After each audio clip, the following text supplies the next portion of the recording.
Today we are going to learn how to get a clean beveled corner on your base trim.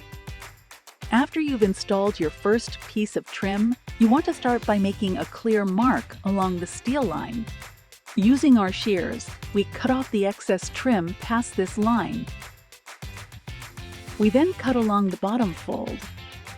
We want to cut the back leg of trim all of the way off. Align the trim on top so that the edge is flush with the trim beneath it, and mark your trim just like you see Aaron doing here. We are going to cut off the excess trim past that mark. We want to keep a little of this square part of the trim. If you do need to trim this section at all, make sure to leave enough room to place a rivet here at the end. Again, be sure the edge is flush with the trim below it, and mark the second piece of trim at the steel line. Align the trim with the folded edge.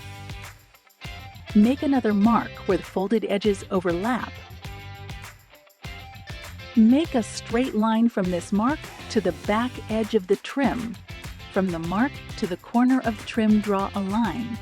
This line should be about 45 degrees. Cut along the line to remove the excess trim.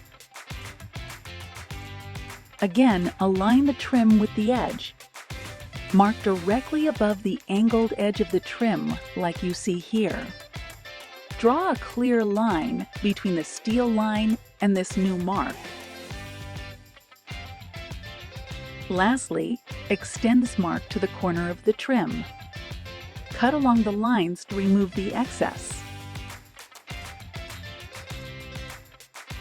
Line up and secure your trim into place. Drill a hole and add a pop rivet to hold it all together. Thanks for watching. We hope that this has been helpful.